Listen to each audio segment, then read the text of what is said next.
جب سے انسان دنیا میں آیا ہے، زندگی کی جدوجہد کے ساتھ اس کی زندگی میں کھیل بھی بہت اہمیت کا حامل رہا ہے۔ آج کی ترقی یافتہ دور میں کھیلے جانے والے کھیل، جن میں کرکٹ، فٹ بال، باسکٹ بال، ٹینس وغیرہ شامل ہیں، ان کھیلوں میں دماغ کے ساتھ پورا جسم بھی شامل ہوتا ہے۔ لیکن پہلے کھیلے جانے والے کھیل اس سے مختلف ہوا کرتے تھے، خاص طور پر وہ کھیل جو بادشاہ کھیلا کرتے تھے، جن میں دماغ کا استعمال ہوتا تھا۔ آج ہم آپ کو ایسے کھیل کے متعلق بتانے جا رہے ہیں جسے یقیناً آپ لوگ جانتے ہوں گے، شاید بہت سو نے کھیلا بھی ہو، لیکن اس کی اصل کہانی آپ کو نہیں معلوم ہوگی۔ یہ کس نے کب بنایا اور اس کے بنانے والے کے ساتھ کیا ہوا، وہ کتنا ذہین تھا، جانتے ہیں اس ویڈیو میں۔ اس کھیل کو شطرنج کہتے ہیں شطرنج ایک قدیم کھیل ہے جو بادشاہ اور شہزادے شوق سے کھیلا کرتے تھے۔ یہ ایک ڈبہ نما گیم ہے جس میں بادشاہ اور پیادے شامل ہوتے ہیں۔ یہ ذہن کا کھیل ہے، اسے صرف ذہین لوگ ہی کھیل سکتے ہیں۔ شطرنج ایجاد ہونے سے پہلے ایک بہت دلچسپ واقعہ ہے۔ کہا جاتا ہے کہ یہ کھیل برِ صغیر میں ایجاد ہوا۔ وہاں پر 3000 سال پہلے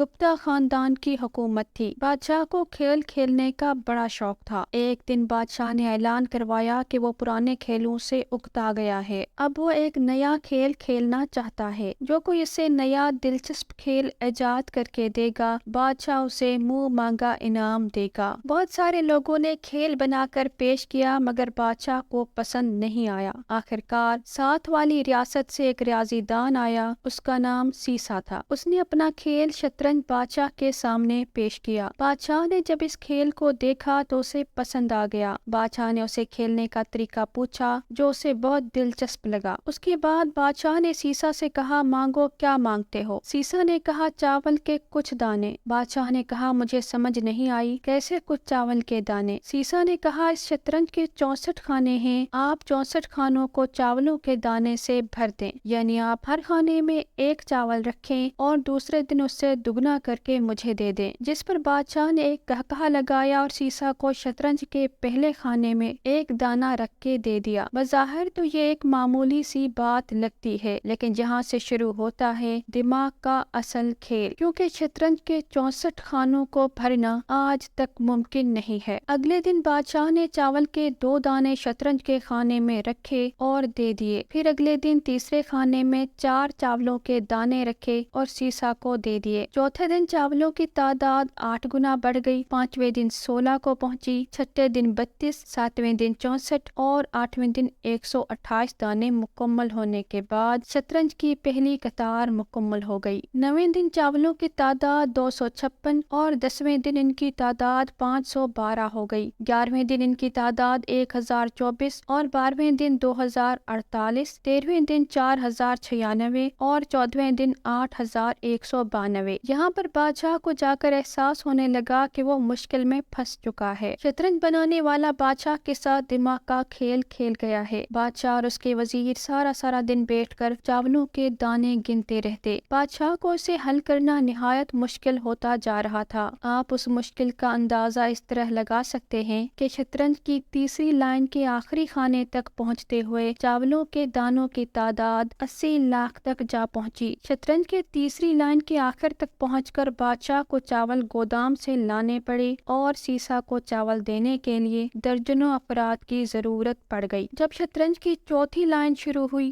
اور بادشاہ بھی چوتھی لائن کی 5ویں خانے تک پہنچا تو پورے ملک سے چاول ختم ہو گئے۔ پھر بادشاہ نے ریاضی دان کو بلوا لیا اور ان کو چاولوں کی تعداد پوری کرنے کا کہا۔ ریاضی دان 2 ہفتے تک حساب کرتے رہے لیکن وہ چاولوں کی تعداد 64 خانوں میں پوری نہ کر سکے۔ بادشاہ کو اب معلوم ہوا کہ شطرنج بنانے والے سیسا نے دماغی کھیل کھیلا ہے۔ بظاہر تو یہ ایک معمولی سا کام لگتا ہے، لیکن آج 3000 سال گزر جانے کے بعد بھی شطرنج کے 64 خانوں کو چاولوں سے بھرنا ممکن نہیں۔ ایک دن بادشاہ غصے سے بے قابو ہو گیا اور سیسا کا سر قلم کر دیا، اور یوں شطرنج بنانے والا اپنے انجام کو پہنچا۔ شطرنج ذہین لوگوں کا کھیل ہے اور بادشاہوں کا پسندیدہ کھیل رہا ہے۔ شطرنج ہندوستان کے قدیم کھیلوں میں سے ایک ہے اور تاریخ کے اوراق میں 6 صدی عیسوی میں گپتا دور حکومت میں شطرنج کا ذکر ملتا ہے۔